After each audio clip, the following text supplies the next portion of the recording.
माझ्यासमोर मुख्यमंत्र्यांची अंतिम स्वाक्षरी घेण्यासाठी जी फाईल आली त्याच्यामध्ये पुणे जिल्ह्यात मी अतिरिक्त जिल्हाधिकारी असताना माझ्या हाताखाली काम केलेला एक चीफ ऑफिसर, त्याच्या विरुद्ध शिस्तभंगाची कारवाई होती। भारत जगाच्या पाठीवर असा एकमेव लोकशाही देश आहे की ज्याच्या लिखित राज्यघटनेमध्ये सरकारी यंत्रणेला घटनात्मक संरक्षण आहे। एका विशिष्ट ठिकाणी एक विशिष्ट कॅबिनेट मंत्री मला अत्यंत अयोग्य आणि इल्लीगल गोष्ट करायला ते आदेश देत होते। मी तो सर्व ऐकून अर्थातच नकार दिला होता। तर त्या कॅबिनेट मंत्र्यांनी भूमिका घेतली की मला धर्माधिकाऱ्यांच्या विरुद्ध कारवाईच करायची, शिस्तभंगाची कारवाई। मॅडम, आता ही फाईल क्लोज झाली का? ऑफिशियली फाईल रेकॉर्डला जाणार का? जाणार। तर ते मॅडम म्हटल्या अर्थातच माझी सही झाली, बंद झाली। तर मी त्यांना म्हणालो की मॅडम, संबंधित मिनिस्टर वाचले।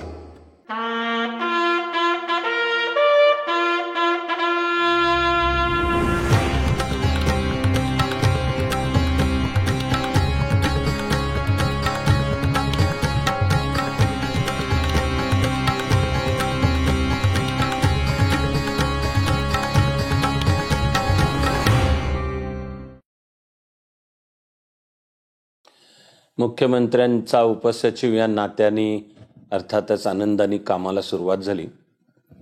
मुख्यमंत्र्यांचे प्रधान सचिव आणि ते वरिष्ठ IAS अधिकारी आणि मी सुद्धा उपसचिव यांच्यामध्ये मंत्रालयातल्या सर्व खात्यांचं वाटप होतं की कोणत्या खात्यांमधनं मुख्यमंत्र्यांकडे येणाऱ्या फायली मुख्यमंत्र्यांचे प्रधान सचिव यांच्याकडे जातील आणि कोणत्या उपसचिव या नात्याने माझ्याकडे येतील।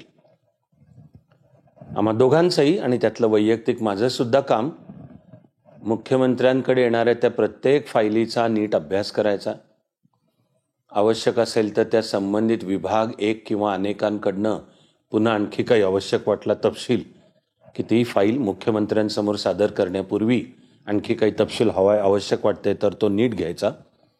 पुन्हा आवश्यकतेप्रमाणे मग त्या फाईलवर मुख्यमंत्र्यांना ब्रीफिंग देण्यासाठी एक टिप्पणी सरकारी पद्धतीने प्रत्येक फाईलला पहिला भाग टिप्पणी विभागच असतो आणि त्यावर सविस्तर टिप्पणी मांडलेली असते आणि त्या टिप्पणीमध्ये जे प्रत्येक मुद्दे मांडलेत त्यांना जो काही कागदपत्र इत्यादी आधार असतो तो त्या फाईलीचा दुसरा भाग, त्याला पत्रव्यवहार विभाग असंच नाव आहे। TV आणि पवी पहिला फाईलचा भाग टिप्पणी विभाग आणि मध्ये सेपरेटर असतो दुसरा भाग पवी पत्रव्यवहार विभाग। तर टिप्पणीतले सगळे आधार त्या मागच्या भागात असतात। माझं काम ते सगळं नीट पाहून संबंधित फाईलचं ब्रीफिंग मुख्यमंत्र्यांना नीट देऊन त्यांची स्वाक्षरी घेणे आणि त्यांचा उपसचिव या नात्याने त्या फाईलचा अभ्यास करताना जर मला वाटलं की या फाईलवर माननीय मुख्यमंत्र्यांनी स्वाक्षरी करावी की नाही, करू नये असं जरी वाटलं तरी सांगणे।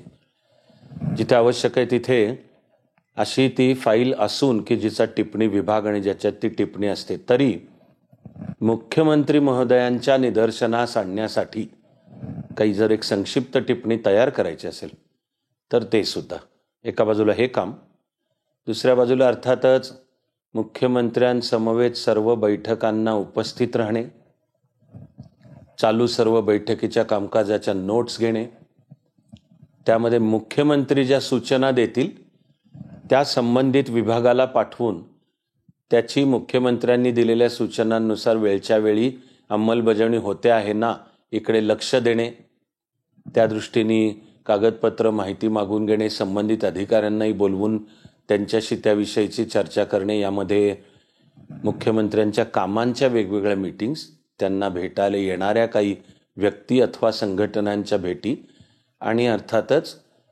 त्यावेळी दर मंगळवारी व्हायची कॅबिनेट मीटिंग। आधी बुधवारी व्हायची, युती सरकारने आल्यावर तो वार बदलून मंगळवार केला, मंत्रालयातला 6वा मजला।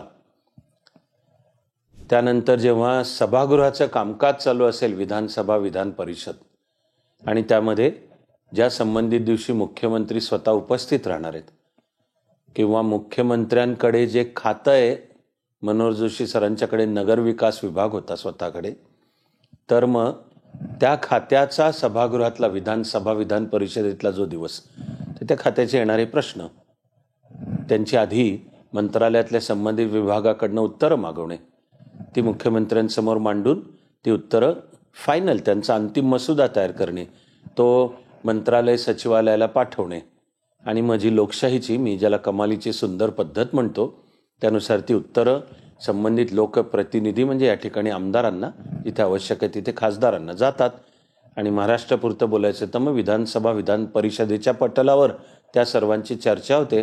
त्याचं सुद्धा लोकशाहीचं एक सगळं अत्यंत सुंदर त्याची मांडणी आहे, प्रामाणिकपणाने अंमलात आणली तर मुख्यमंत्र्यांच्या साठी हे सर्व कार्यक्षम पद्धतीने करणं असा सर्व माझा त्यातला रोल होता. तो बजावत असताना माझ्यासमोर एक फाईल आली. महाराष्ट्राच्या चीफ ऑफिसर, नगर परिषदांचा मुख्य अधिकारी, हे जे केडर आहे महाराष्ट्राचं, त्यांची परीक्षा MPSC द्वारा होते. राज्यामध्ये अ, ब आणि क वर्गाच्या वेगवेगळ्या नगरपालिका आहेत आणि मग ज्या म्हणजे मुंबई, पुणे, ठाणे, संभाजीनगर, नागपूर, नाशिक, आता कोल्हापूर, पिंपरी चिंचवड, असं खूप वाढत गेलेलं आहे. पण महानगरपालिकांचा एक कायदा वेगळा आहे आणि महाराष्ट्र नगरपालिका अधिनियम कायदा वेगळा आहे.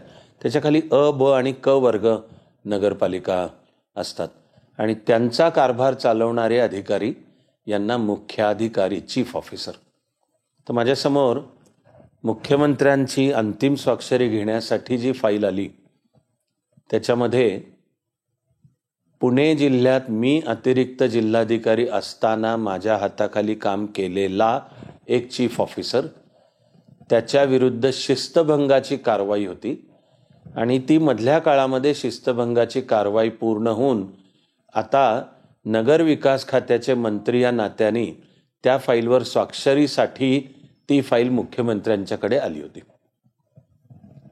डिसिप्लिनरी इन्क्वायरी, शिस्तभंगाची कारवाईची एक शासकीय पद्धत आहे.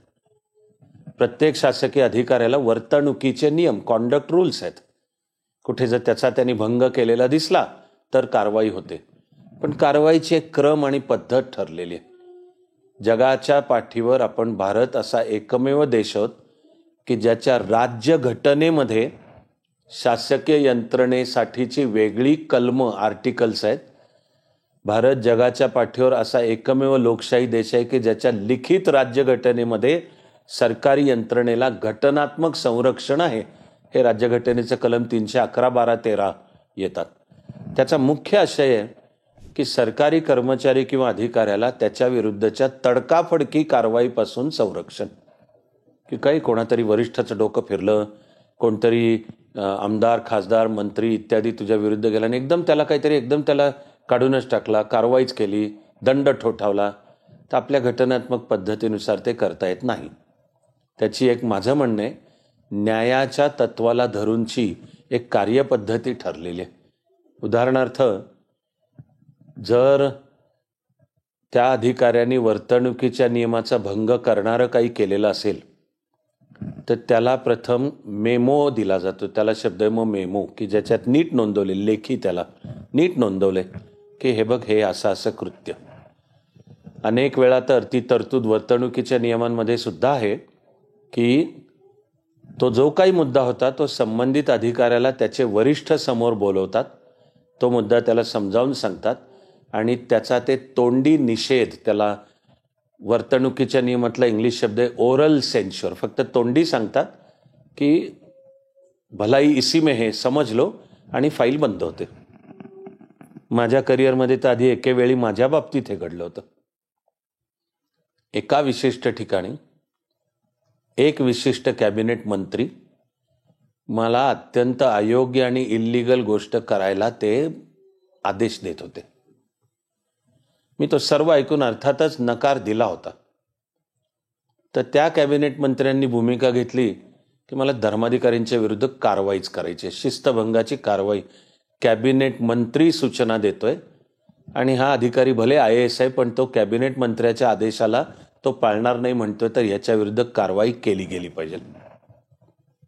पण माझ्या सुदैवाने त्याच्याशी संबंधित जे माझे वरिष्ठ अधिकारी होते त्यांनी सगळं काय ते माझं समजावून घेऊन ते संबंधित मंत्री महोदयांना सुद्धा समजावून सांगितलं आणि माझ्या विरुद्ध लेखी कारवाईला हे जे मधले मी आणि तो कॅबिनेट मंत्री ह्याच्या मधले जे वरिष्ठ होते त्या सगळ्यांनी स्पष्ट विरोध दर्शवला की या ठिकाणी धर्माधिकाऱ्यांनी काही चुकीचं केलेलं नाही, तुम्ही जर कारवाईची भाषा केली तर आमचा तो विरोध आहे. ह्या मधला सरकारी माझे वरिष्ठ त्यांनी त्या संबंधित कॅबिनेट मंत्र्यापाशी बोलून दाखवला होता, मांडून दाखवलं होतं. मग त्या सगळ्यामध्ये एक तडजोडीचा फॉर्म्युला ठरला तो त्या मंत्री महोदयांच्या मनाच्या समाधानासाठी की त्या विषयाचे जे वरिष्ठ आहेत ते वरिष्ठ माझे वरिष्ठ IAS अधिकारी, त्या एक महिला अधिकारी होत्या, तर त्या मॅडमनी मला समोर बोलवून घ्यायचं. मॅडमनी तोंडी नाराजी मंत्री महोदयांची की मंत्री महोदय तुमच्या ह्या वागण्यावर नाराज आहेत असं त्या मॅडमनी तोंडी सांगायचं आणि फाईलवर सही करून ती फाईल बंद करायची. अशी एक तडजोड ठरली. म्हणजे प्रत्यक्ष माझ्यावर थेट ॲक्शन नाही कुठली, लिखित आणि मग नोटीस देणे वगैरे. तर त्यानुसार त्या मॅडमनी मला बोलवलं. आमच्या मजेत हसत खेळत संवाद चालू होता अतिशय. काही त्याच्यामध्ये काही शिस्तभंगाची कारवाई तुझ्यावर चालू आहे आणि त्याचं टेन्शन आहे. त्यांनी पण चहा कॉफी विचारली, कोथिंबिरीच्या ताज्या ताज्या गरम वड्या मागवल्या, मस्त चर्चा. आणि अविनाश तू काय काम करतोयस, त्याच्यात तुझे पुढाकार घेतोयस ते मोलाचे आहेत. मध्ये गप्पांमध्ये सहज त्यांनी नेमकं त्या कॅबिनेट मिनिस्टर बरोबर काय झालं रे. मग मी जे सगळं सांगितलं आधीच्या सगळ्या ह्याच्यातलं त्याला त्या सगळ्या हसल्या. मला म्हणल्या की मी तोंडी तुला सेन्श्युअर, ओरल सेन्श्युअर म्हणजे तोंडी समज देणे. तर आमचं सगळं हसतच चाललं होतं. पण त्याला म्हणलं की आय हिअर बाय डिक्लेअर की ही तुला तोंडी समज देऊन झाली. आणि मग त्यांनी अशी सही केली आणि ॲक्च्युअल फाईल ती जी होती असं लाल फ्लॅप त्याच्यावरची ती बंद करून त्याच्यावरची दोरी बंद केली. सही झाली होती. मी जो समोर बसलो होतो आमचं हसत खेळत चाललो होतं. मी मॅडमना म्हटलं की मॅडम आता ही फाईल क्लोज झाली का ऑफिशियल, ही फाईल रेकॉर्डला जाणार का. जाणार. तर त्या मॅडम म्हटल्या अर्थातच माझी सही झाली, बंद झाली. तर मी त्यांना म्हणालो की मॅडम संबंधित मिनिस्टर वाचले. क्षणभर त्याचे दचकल्या की आई शपथ ह्या अधिकारी आगाऊ आणि तो आपला हसत खेळत चाललाय. त्या माझ्याशी प्रेमानेच बोलत होत्या पण फाईल बंद झाल्यावर हा अधिकारी विधान करतोय की संबंधित मिनिस्टर वाचले. असं मला दचकून म्हणले अविनाश काय बोलतोयस. मी सांगितलं मॅडम त्यांचा आदेश इतका इल्लीगल होता की त्यांनी जर माझ्या विरुद्ध शिस्तभंगाची कारवाई करायचा आग्रह धरला असता तर मग मी पण ती सगळंच्या सगळं इल्लीगल लेखी मांडलं असतं की त्याचे पुरं मग ते कुठे मीडियाला मिळेल, विरोधी पक्षांना मिळेल. सरकारी फायलींना पाय फुटत असतात अनेक तऱ्हांचे. तर उलट त्यांनी ही वेळ आणली नाही, त्याच्यात ते वाचलेत. माझं मी काहीही चुकीचं करत नव्हतो, मी करणार पण नाही इल्लीगल. संबंधित मंत्री महोदय वाचले. तशी या ठिकाणी माझ्यासमोर फाईल आली ज्यांनी माझ्या हाताखाली काम केलं होतं. मी पुणे जिल्ह्यात अतिरिक्त जिल्हाधिकारी असताना भोर नगरपालिकेचे ते मुख्य अधिकारी होते आणि मी पुण्याला अतिरिक्त जिल्हाधिकारी असतानाच माझ्याकडे त्यांना निलंबित करण्याचा आदेश आला होता. तर अधिकारी म्हणून माझं काम आहे की जर एकदा शासन या व्यवस्थेने या संबंधित अधिकाऱ्याला निलंबित, सस्पेंड, तर माझं काम आहे आलेल्या आदेशाचं पालन करायचं आहे. पण मला हे माहिती होतं की अरे हा अधिकारी चांगला आहे, मी ओळखतो त्याला की चांगला आहे. पुणे जिल्ह्यामध्ये त्यावेळी जे साक्षरता चळवळ असो, लोकाभिमुख प्रशासनाचे आम्ही हाती घेतलेले अनेक उपक्रम असोत, ते प्रशासन जमिनीवर सामान्य नागरिकाच्या पातळीपर्यंत पारदर्शक, कार्यक्षम, लोकांना उत्तरदायी करणे, या सगळ्यामध्ये हा भोरचा मुख्याधिकारी तरतरीतपणाने आणि उत्तम काम करत होता असं मला दिसून आलं होतं. पुण्याचा अतिरिक्त जिल्हाधिकारी या नात्याने पुणे जिल्ह्यातल्या अ, ब, क वर्ग नगरपालिका माझ्या हाताखाली होत्या आणि माझ्या कर्तव्याचा भाग म्हणून मला नियमितपणे वेगवेगळ्या नगरपालिकांची पाहणी, इन्स्पेक्शन करून त्यातले पॅरा की काही त्रुटी जर आढळून आल्या तर त्या करायच्या आहेत, मी त्या सांगायच्या आहेत आणि त्या दूर होण्याचं काम करवून घ्यायचं आहे त्या अधिकाऱ्याकडनं. तर माझ्याकडे शासनाचा या भोरच्या मुख्याधिकाऱ्यांना निलंबित करा हा आदेश आला. योग असा झाला होता की त्याच्या थोडं आधी मी मुळी भोरला भेट देऊन नगरपालिकेचं इन्स्पेक्शन तासनतास करून पाहिलं होतं की अरे हा अधिकारी काम उत्तम करतोय, त्याला समज आहे कामाची, नगरपालिका कशी चालवायची, नगरपालिका प्रशासन, त्या नगराचं व्यवस्थापन कसं चालवायचं आणि त्याच्या खूप तपशिलामध्ये सुद्धा आहे. प्रॉपर्टी टॅक्स कसा लागतो, बजेट कसं तयार होतं, जनरल बॉडी मीटिंग कशी होते, नळ पाणी पुरवठा कशा असतात वगैरे सगळं मला दिसून आलं होतं की हा अधिकारी जीव ओतून मस्त काम करतोय. त्याला नगरपालिका प्रशासनातलं कळतंय चांगलं. एवढंच नाही तर ते सगळं सांभाळून ते नगरपालिका प्रशासन खुलं पारदर्शक इत्यादी करायला जे मी जिल्ह्यात प्रयोग करत होतो त्या सगळ्याची तो चांगली अंमलबजावणी भोरमध्ये पण करत होता. शिवाय साक्षरता चळवळ चालू होती तर मग भोर नगर परिषदेच्या क्षेत्रातले जे कोणी प्रौढ निरक्षर असतील ह्यांचा नीट सर्व्हे, त्यांची नीट यादी, त्यांच्याकरता नगरपालिकेच्या वतीने प्रत्यक्ष वर्ग चालवून हा निरक्षरतेचा कलंक पुसून टाकणे याला सुद्धा तो अधिकारी तळमळीने मनापासून काम करत होता. त्यामुळे पुण्यामध्ये अतिरिक्त जिल्हाधिकारी म्हणून मी काम करताना जेव्हा मला शासनाचा आदेश आला तर तो पाळायचा असतो. घडलं हे होतं की हा अधिकारी आधी मालेगावला मुख्याधिकारी असताना तिथे काही प्रकरणं घडली होती. त्याविषयीचे प्रश्न मालेगावचे आमदार निहाल अहमद यांनी विधानसभेत विचारले होते. त्या प्रश्नाला उत्तरं मांडताना जी विधानसभेच्या पटलावर चर्चा झाली तिथे संबंधित मंत्री महोदयांनी विधानसभेत विधान केलं होतं की संबंधित अधिकाऱ्याला निलंबित करून पुढील चौकशी तपास केला जाईल. आता लोकशाही आणि सभागृहांच्या कामकाजांचा नियम आहे की सभागृहात मंत्री महोदय जे विधान करतात ते पाळावं लागतं त्यांना. ते तर एक सभागृहाची कमिटी असते, ॲश्युरन्स कमिटी, की सभागृहात शासनाने काय शब्द दिले. शासन म्हणजे आहे कार्यकारी यंत्रणा, विधिमंडळ आहे कार्यकारी यंत्रणा, त्या विधिमंडळाला उत्तर दे. विधानसभा, विधान परिषद किंवा केंद्रात लोकसभा, राज्यसभा म्हणजे विधिमंडळ आहे. तर कार्यकारी मंडळ म्हणजे कॅबिनेट आणि सगळे सरकारी अधिकारी हे विधिमंडळाला उत्तरदायी आहेत.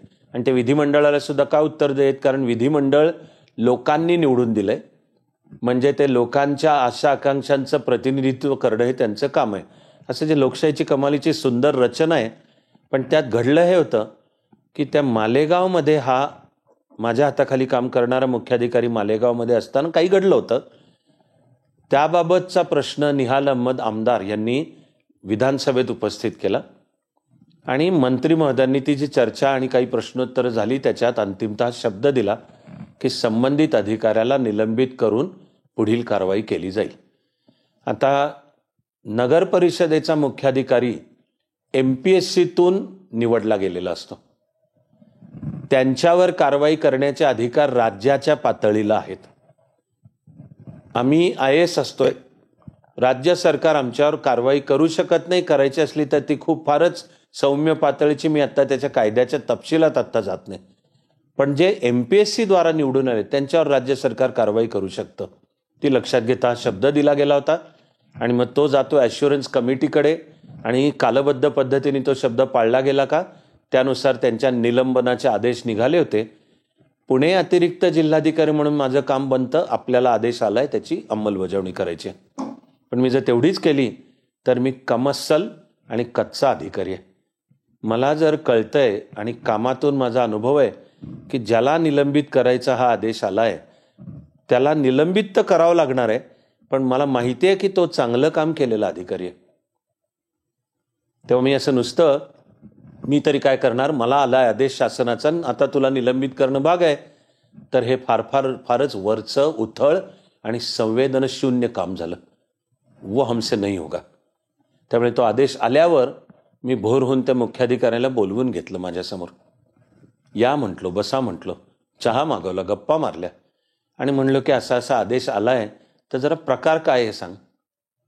त्यावेळेला या मुख्याधिकाऱ्यांनी मला सांगितलं की मालेगाव नगर परिषदेतला काही एक खरेदी व्यवहार होता, बहुधा पंप, बूस्टर पंप, पाणी पुरवठ्याचे जे वेगवेगळे पंप लागतात सगळ्या त्याच्या, आणि त्या पंपांच्या खरेदी व्यवहारामध्ये काही अयोग्य, काही भ्रष्टाचार झाल्याच्या शंका होत्या. आणि समजा की सरकारी नियमात अशा प्रकारचे पाणी पुरवठा योजनेतले बूस्टर पंप, तर एक सरकारी पद्धत असते की ते कोणाचे पंप ऑथराईज केलेत, कोणत्या कंपनीचे घ्या आणि ते काय भावाने घ्या, हे सगळं असतं ऑथराईज केलेलं. तर तो जो काही पंपांचा व्यवहार होता तो त्या सरकारी नियमांनुसार झाला नव्हता. आणि हे माझ्या हाताखाली काम करणारे मुख्याधिकारी आधी मालेगावमध्ये मुख्याधिकारी म्हणून जॉईन व्हायच्या आधी हा प्रकार घडला होता. ते जे काही संबंधित टेंडर आहे त्यातले पंप, ते चढ्या भावानी, हे सगळं आधी घडलेलं होतं, सगळं घडून गेलेलं होतं. योग एवढा जुळून आला की ते सगळं घडून गेलंय आणि आता शेवटच्या बिलावर सही करायची की ही सही केली की ते बिल अदा केलं जाणार. त्यावेळी हे रुजू झाले तिथे आणि त्यांनी आक्षेप घेतला की हे गैर आहे, हे झालेलं, मी ह्या बिलावर सही करणार नाही. तर या मुख्याधिकाऱ्यांच्या सांगण्यानुसार त्यांना त्या आमदार निहाल अहमद यांनी दम दिला होता. ते पंप पुरवणारे जे कोणी असेल कंपनी, यांचं काही होतं नव्हतं आपल्याला माहिती नाही, पण ह्या मुख्याधिकाऱ्याला त्यांनी दम दिला होता की ह्याच्यात तू अडवा येऊ नको, नाही तर तुझ्याकडे बघून घेईन टाईपचा दम. ह्यांनी काही ऐकलं नाही. थोड्याच दिवसात त्यांची तिथनं बदली झाली. म्हणजे ते जे काही आधीचं टेंडर, चढे भाव, त्याची सही, हे सगळं आधी झालं आणि ह्यांनी सही करायला नाही म्हणल्यावर दमबाजी झाली, त्यांची तिथनं बदली झाली. त्यांनी सही केलेली नव्हती. पुन्हा पुढे जे कोणी आले त्यांनी काय त्या संबंधित त्याच्यावर सही केली असेल वगैरे. कारवाई होताना ना त्या आधीच्या मुख्याधिकाऱ्यांवर झाली ना नंतरच्या मुख्याधिकाऱ्यांवर, फक्त ज्यांनी उलट त्यावर सही करायला नकार दिला त्याच्यावर कारवाई झाली.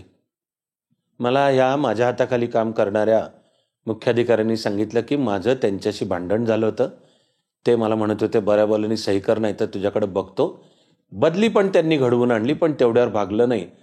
मग हा काही वेळा लोकशाहीत हाही खेळ चालतो की संबंधित लोकप्रतिनिधी आणि मंत्री, सत्ताधारी पक्ष आणि विरोधी पक्ष, पण ते मिळून तू मारल्यासारखं कर, मी रडल्यासारखं करतो, असा समजुतीने, की मग तो एक विधानसभेतला प्रश्न, त्याला सरकारी शब्द LAQ, लेजिस्लेटिव्ह असेंब्ली क्वेश्चन, विधानसभा प्रश्न विचारला जाणार. जे काही मागणं सगळ्या तारा खेचायच्या त्या खेचून तो प्रश्न पटलावर, सभागृहाच्या पटलावर चर्चेला येणार. त्याची उत्तर मांडण्याची पद्धत असते, ती झाल्यावर तो संबंधित जो कोणी नेता असेल तो विरोध करणार आणि मग संबंधित मंत्री त्याला वचन देणार की या अधिकाऱ्याविरुद्ध कारवाई करून आम्ही तपास करू आणि त्यानुसार मग त्या अधिकाऱ्यावर कारवाई. तो महाराष्ट्र प्रशासनातला असला तर सस्पेंड. पण माझ्यावरही पूर्वी या वेळा आल्या होत्या, पण त्यावेळी मला मंत्रालयाच्या सर्व प्रशासनाकडनं एवढा मोठा भक्कम पाठिंबा मिळाला की माझ्यावरची ती प्रत्यक्ष कारवाई होऊ नाही शकली. अशा 2-3 वेळा होत्या की अविनाश धर्माधिकारींच्या विरुद्धचा प्रश्न विधिमंडळात उपस्थित करायचा, शब्दांचा काहीतरी खेळ करून त्याच्यात लटकवायचं आणि मग वचन की संबंधित अधिकाऱ्यावर आम्ही कारवाई करू. तेवढी माझ्याकरताची फार मोठी संरक्षणाची ढाल होती हे 3 सोनेरी शब्द IAS अधिकाऱ्यावर राज्य सरकार नाही कारवाई करू शकत. करायची असली तर तो केंद्राला प्रस्ताव पाठवावा लागतो, विषय राष्ट्रपतींपर्यंत जातो. अशी ती तडकाफडकी एकतर्फी होत सुद्धा नसते. माझं आणि अशा अनेक असामान्य IAS अधिकाऱ्यांचं कायम म्हणणं आहे, ते प्रशासन चालवण्याच्या शास्त्रात सुद्धा आहे, ते म्हणजे तुमच्याबरोबर किंवा तुमच्या हाताखाली चांगलं काम करणाऱ्या अधिकाऱ्यांना तुमचं संरक्षण पाहिजे. तुमच्यामध्ये तेवढा दम, तुमच्यामध्ये तेवढी ताकद पाहिजे. आणि उलटे तुमच्या बरोबरचे किंवा हाताखालचे अधिकारी, त्यांना जेवढा विश्वास असेल की आपण जोपर्यंत सरळ, प्रामाणिक आणि नीट काम करतो तोवर आपल्याला यांचं संरक्षण आहे, तोवर प्रशासन सुद्धा अधिक चांगलं चालेल. कोणाही स्वतःला अधिकारी म्हणवणाऱ्या कोणाचंही एक काम आहे की तुझ्या बरोबर आणि तुझ्या हाताखाली काम करणाऱ्या, ते जर काम नीट करत असतील तर त्यांना संरक्षण देणं तुझं काम आहे. तेवढी तुला हिंमत, तेवढी प्रशासनावर पकड, प्रशासनाचं आकलन, कायदे नियम समजणे असलंच पाहिजे. हा प्रशासनातला मूळ संकेत. पण आपलं एक दुर्दैव आहे की तो जाणाऱ्या काळानिशी ढासळत जातो. तो माझ्या अस्वस्थ दशकाची डायरी पुस्तकाचं प्रकाशन झालं. वरिष्ठ IAS अधिकारी सदाशिवराव तिनयकर सर, त्यावेळी ते महापालिकेचे आयुक्त होते, त्यांनी त्या कार्यक्रमात, हा 1989 मध्ये झालेला, ते त्या कार्यक्रमात बोलले की अविनाश, तू ज्या प्रकारची प्रेरणा घेऊन प्रशासनात प्रवेश करतोयस, तुझ्यासमोर आव्हानं मोठी असणार आहेत. कारण म्हणाले, आमचा जेव्हा प्रोबेशन काळ होता त्यावेळचे वरिष्ठ आम्ही जर काम नीट करत असलो तर संरक्षण देणारे होते. तिनयकर सर दुःखाने म्हणाले की आजही ते चित्र असल्याचं मी तुला खात्री देऊ शकत नाही. इंग्लिश वाक्य एव्हरीबडी ऑन वन सोन, की तुला जी लढाई लढायची ती तुझ्याच बळावर. तुला कोणीतरी वरिष्ठ उचलून धरतील, तू केलेलं योग्य असलं तर तुझ्या पाठीशी राहतील. तर मला तिनयकर सरांनी एक प्रकारच्या दुःखाने तो धोक्याचा इशारा 1989 मध्येच दिला होता, की तुला ज्या लढाया लढायच्या आहेत त्या अपने बलबूते पे, तुझ्याच ताकदीवर लढावं लागणार. दरवेळी वरिष्ठ तुला तुझ्या बाजूने उभे राहतील याची खात्री बाळगता येत नाही. तरी मग मी म्हणेन की बऱ्याच प्रमाणात मी भाग्यवान आहे की लढायच्या त्या लढाया लढलो, पण त्यातले काही वेळा जर आले संघर्षाचे क्षण तर बहुसंख्य तरी वेळा माझे वरिष्ठही माझ्या बाजूने उभे राहिले. आणि मग IAS अधिकारी म्हणून मी पण माझं ते कर्तव्य मानतो. आणि मला जर उघड्या डोळ्यांनी दिसत असेल की अरे या अधिकाऱ्यांनी माझ्या हाताखाली काम केलंय, मी त्याच्या कामाचं इन्स्पेक्शन केलंय आणि काम तर त्यांनी चांगलं केलंय, पण आता शासनाचा मला आदेश आलाय की त्यांना निलंबित करा, तर निलंबित तर मला करायला लागेल, कारण ते त्या जागेवरचे माझे अधिकार नाहीत की यालाही उलटं काही म्हणणे विधिमंडळाचा आदेश आहे, पाळावा लागणार आहे. पण म्हणून मी त्यांना समोर प्रेमाने बोलवून सगळी चौकशी केली, एकत्र बोललो, त्यांनी सगळी कथा मला सांगितली. मग मी त्यांना सांगितलं की सरकारच्या आदेशानुसार तुम्हाला निलंबनाचा मला आदेश काढावा लागणार आहे, पण मग त्याच्यात एक असतं की निलंबित अधिकाऱ्याला मुख्यालय द्यायचं असतं, नमूद करायचं असतं की तुम्ही निलंबनाखाली सुद्धा तुम्ही कुठे असले पाहिजेत आणि आम्ही कधीही नोटीस पाठवली बोलवली तर तुम्हाला मग येता आलं पाहिजे. मग मी यांना त्यांची सोय विचारली की तुम्हाला निलंबन तर करावं लागणार आहे, पण तुमचं घर, फॅमिली, मुलं मुली, त्यांचं शिक्षण असं सगळं लक्षात घेता तुम्हाला कोणतं मुख्यालय असणं कमी दुःखाचं आहे. निलंबन ही दुःखाचीच गोष्ट आहे, पण कमी. ते मला म्हणाले सर पुणे. त्यानुसार मी त्यांना तो अधिकार माझा आहे, मग तो वापरून मी त्यांना निलंबन पण पुणे मुख्यालय देऊन निलंबित केलं. पुढे माझी बदली रायगड, पुढे निवडणुका, पुढे संपवून मी मुख्यमंत्र्यांकडे. मधल्या काळामध्ये शिस्तभंगाच्या कारवाईची जी कायदे आणि सरकारी नियमांची पद्धत आहे त्यानुसार ह्यांच्यावरची कारवाई झाली होती आणि ती पूर्ण झाली होती. आता जसं कमीत कमी सुरुवात म्हणजे तोंडी समज देणे, पण थोडी अधिक गंभीर करायची असेल तर मग शासनामध्ये लेखन ह्याला महत्व आहे की काही लेखी, तर त्या संबंधित अधिकाऱ्याला मेमो दिला जातो. मेमो की तुमच्याकडनं ही चूक. मेमोचा अर्थ आहे त्याचं उत्तर द्यायचे त्याला अधिकार आहेत, त्यानुसार तो उत्तर देतो. बहुतेक वेळाला त्या उत्तरावर मिटू शकतं, पण काही वेळा नाही. तुला हा मेमो दिला, त्याचं तुझं उत्तर आलं, आमचं समाधान नाहीये, मग शिस्तभंगाची कारवाई चालू होते. त्या शिस्तभंगाच्या कारवाईचा पण असा क्रम ठरलाय की त्याला आधी कारणे दाखवा नोटीस, शो कॉज नोटीस, आणि ज्यामध्ये नीट म्हणलंय की हे मुद्दे तुझ्या विरुद्धचे, शिस्तभंग तू ही केलेली, तर त्याला ती शिस्तभंगाच्या कारवाईची नोटीस द्या आणि त्यावर सुद्धा त्याला पहिलं उत्तर देण्याची संधी द्या. म्हणजे हे मेमोच्याही पुढचं पाऊल.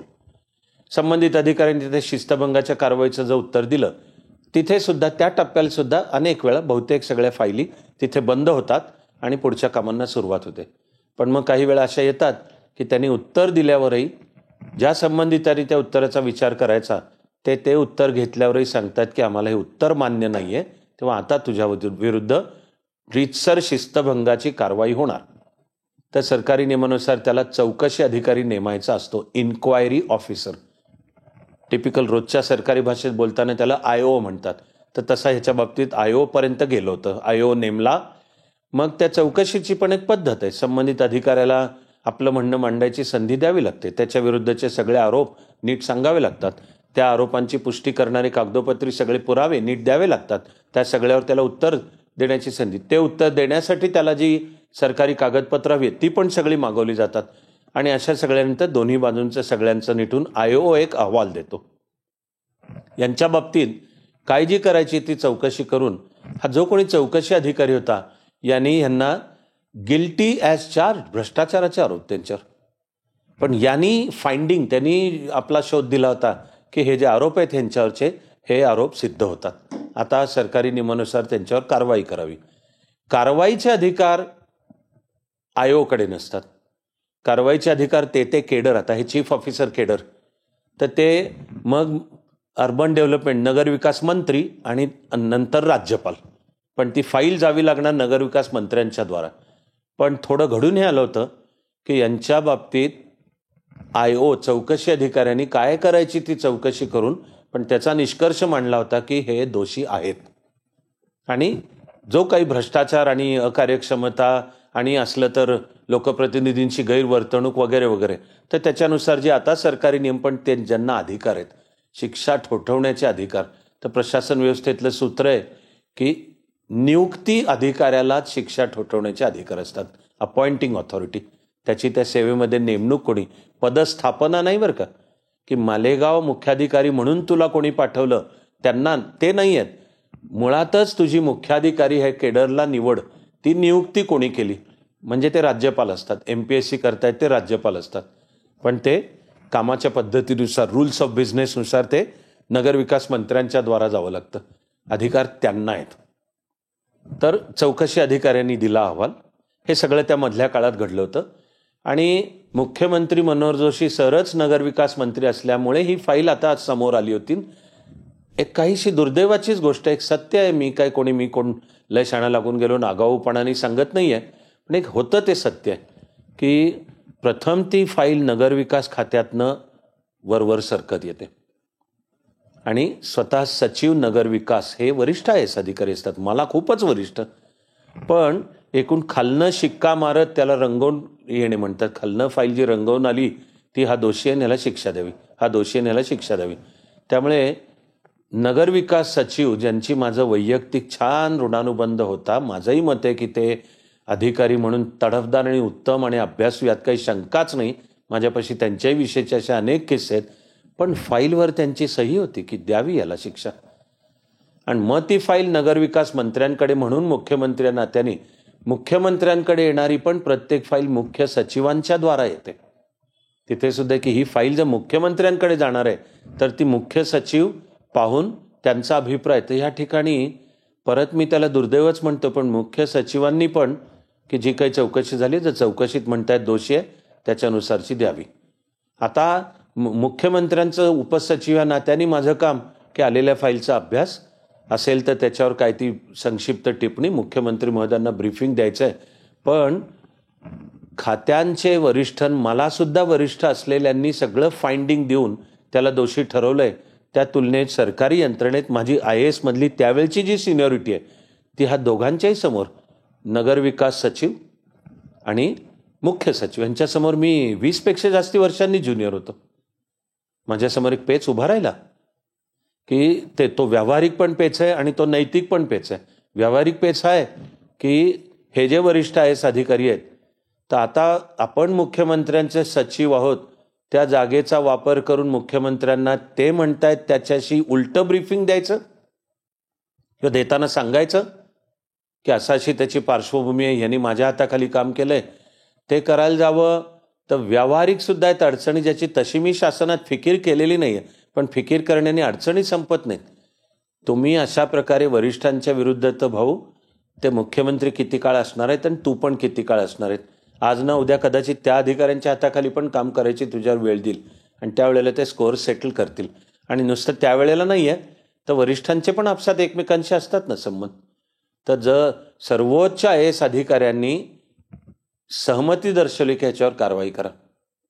आणि आता कुणीतरी उठून हा IAS मधला ज्युनियर पण तो मुख्यमंत्र्यांचा उपसचिव आहे तो जर काही म्हणायला लागला. एका बाजूला ते व्यावहारिक होतं दुसऱ्या बाजूला की एकदा त्या वरिष्ठांनी ते सांगून झालंय आता तुला म्हणायचंय. पण मग मी पण जर अधिकारी माझ्यात काही दम असेल तर अरे ज्यांनी माझ्या हाताखाली काम केलंय मला माहिती आहे की तो नीट आहे अधिकारी पण काहीतरी राजकीय साठमारीमध्ये त्याचा बळी जातोय आणि मी काय तर म्हणे IAS मध्ये आणि विशेषतः नगरविकास खात्याच्या सचिव आणि मुख्य सचिवांच्या तुलनेत मी अजून IAS मधला ज्युनियर अधिकारी आहे.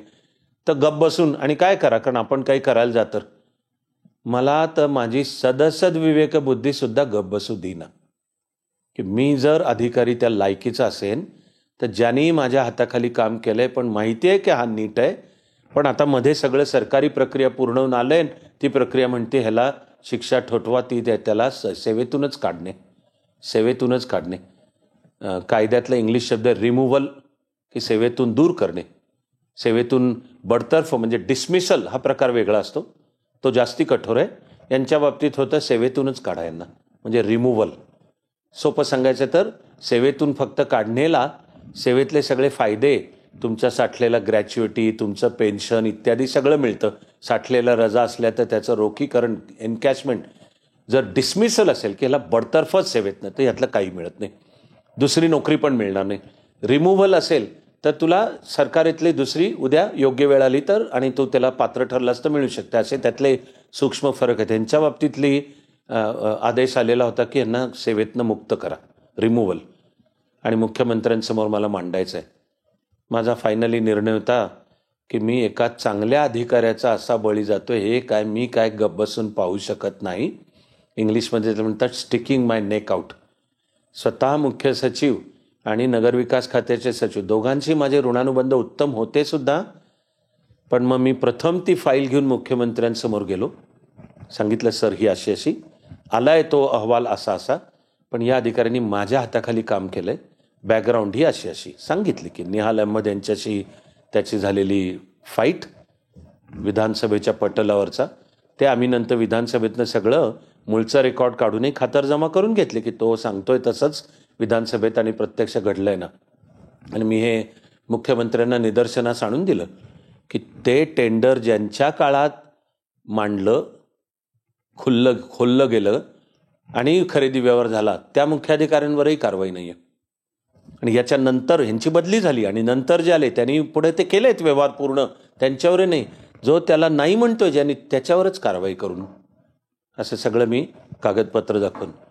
तर मला मनोहर जोशी सर म्हणाले की हे जे तुम्ही मला तोंडी सांगताय ह्याचं मला लेखी देता का. माझ्यासमोर अधिकारी म्हणून ते आव्हान आहे की गट्स, हिम्मत पण दाखवणे की जिथे वरिष्ठ नगरविकास खात्याच्या सचिवांनी, मुख्य सचिवांनी म्हटलंय की आयोच्या अहवालानुसार दोषी आहे आणि सेवेतून मुक्त ही शिक्षा द्यावी, आणि मला मुख्यमंत्री म्हणतायत की याची तुमची टिप्पणी लेखी द्याल का. पण चांगल्या अधिकाऱ्याचा असा बळी जाणं मी काय गप्प बसून पाहू शकत नाही.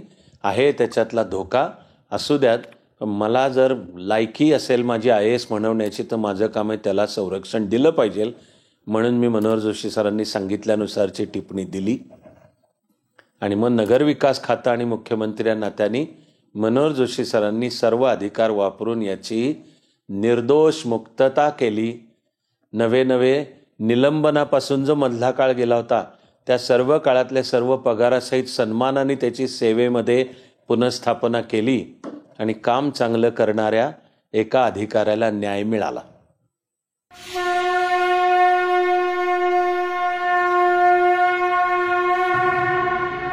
जरी एक अश्रू पुसायास आला, तरी जन्म काहीच कामास आला.